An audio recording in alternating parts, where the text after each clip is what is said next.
وزیر خزانہ محمد اورنگزیب کا کہنا ہے کہ حکومت سرکاری شعبے میں رائٹ سائزنگ کر رہی ہے تاکہ اخراجات کو کم کیا جا سکے۔ وزارتوں اور محکموں کو ضم کر رہے ہیں۔ 43 وزارتوں اور 400 اٹیچ ڈپارٹمنٹس کی رائٹ سائزنگ کی جا رہی ہے۔ 24 حکومتی کمپنیوں کی نجکاری کی جائے گی۔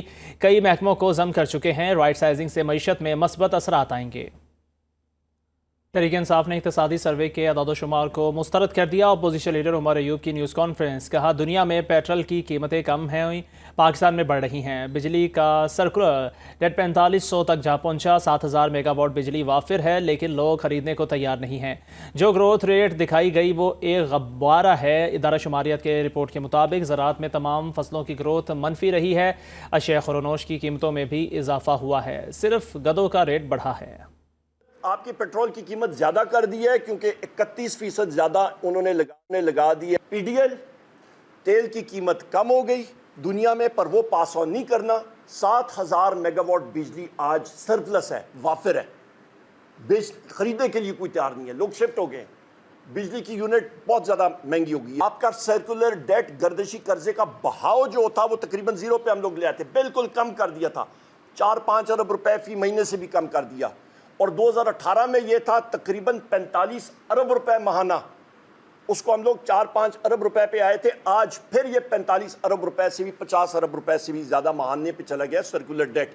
آپ کا گردشی قرضہ پاور سیکٹر میں آپ کا 2400 ارب ہے، اور آپ کا گیس سیکٹر میں 2300 ارب ہے۔ آپ کا کیپیسٹی پیمنٹ، چاہے آپ بجلی پیدا کریں یا نہ کریں، آپ کو بجلی بنانے والی کمپنیز کو 2140 ارب روپے آپ نے ہر صورت دینے ہیں۔ 17,600 ارب روپے مالیت کا وفاقی بجٹ آج قومی اسمبلی میں پیش کیا جائے گا۔ بجٹ کے مجموعی خسارے کا تخمینہ 6,700 ارب روپے لگایا گیا ہے۔ دفاعی بجٹ 2500 ارب روپے تک بڑھائے جانے کا امکان ہے۔ سرکاری ملازمین کی تنخواہوں میں 10% اور پینشن میں 5% اضافہ متوقع ہے۔ ترقیاتی منصوبوں کے لیے 1000 ارب روپے رکھے جائیں گے۔ سود کی ادائیگی پر 8700 ارب روپے خرچ ہوں گے۔ آئندہ مالی سال بجٹ کی سبسڈی 1200 ارب روپے سے کم کر کے 970 ارب روپے کیے جانے کا امکان ہے۔ درآمدات پر ایڈیشنل کسٹمز ڈیوٹی اور ریگولیٹری ڈیوٹیز میں کمی متوقع ہے۔ 5 سال تک پرانی گاڑیوں کی درآمد کی اجازت دی جائے گی۔ 850 سی سی اور اس سے کم صلاحیت کی گاڑیوں پر سیلز ٹیکس عائد کرنے کی تجویز۔ تاجروں کو ٹیکس نیٹ میں لانے کے لیے نئے اقدامات اٹھائے جائیں گے۔ ریئل اسٹیٹ پر فیڈرل ایکسائز ڈیوٹی ختم، لیکن دیگر ٹیکسوں میں اضافے کا امکان ہے۔ آئندہ مالی سال میں فری لانسرز اور ویلاگرز کو ٹیکس نیٹ میں لانے کا امکان ہے۔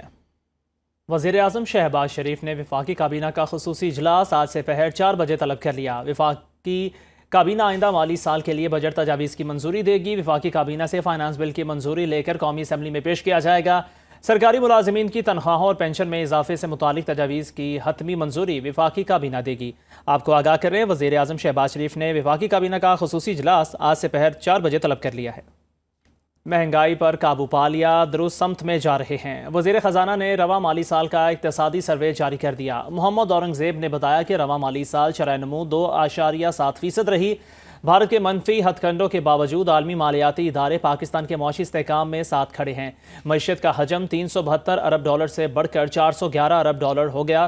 فی کس آمدنی 162 ڈالر اضافے سے 1824 ڈالر تک پہنچ گئی۔ اقتصادی سروے رپورٹ میں آئی ٹی سیکٹر کی اڑان، جبکہ صحت کا شعبہ زبوحالی کا شکار ہے۔ رپورٹ کے مطابق رواں مالی سال آئی ٹی سیکٹر کی برآمدات 23% اضافے سے 2 ارب 82 کروڑ ڈالر تک پہنچ گئیں۔ صحت کا بجٹ جی ڈی پی کے 1% سے بھی کم ہے۔ ملک میں بیسک ہیلتھ یونٹس کی تعداد 5434، جبکہ ہسپتالوں کی تعداد 1696 ہے۔ ملک میں رجسٹرڈ ڈاکٹرز کی تعداد 3,19,000 ہے، تاہم ڈاکٹرز کی بڑی تعداد کا بیرونی ممالک منتقل ہونے کا رجحان ہے۔ سروے رپورٹ کے مطابق پاکستان کی اوسط عمر میں 2 سال کا اضافہ ہوا ہے۔ بے روزگاری کی شرح بڑھنے پر 7,27,000 افراد بہتر مستقبل کے لیے ملک چھوڑ گئے۔ سب سے زیادہ 62% افراد نے سعودی عرب کا رخ کیا۔ خلیجی ملک عمان 11% اور 9% متحدہ عرب امارات گئے۔ وزیر خزانہ محمد اورنگزیب کا کہنا ہے کہ حکومت سرکاری شعبے میں رائٹ سائزنگ کر رہی ہے تاکہ اخراجات کو کم کیا جا سکے۔ وزارتوں اور محکموں کو ضم کر رہے ہیں۔ 43 وزارتوں اور 400 اٹیچ ڈپارٹمنٹس کی رائٹ سائزنگ کی جا رہی ہے۔ 24 حکومتی کمپنیوں کی نجکاری کی جائے گی۔ کئی محکموں کو ضم کر چکے ہیں۔ رائٹ سائزنگ سے معیشت میں مثبت اثرات آئیں گے۔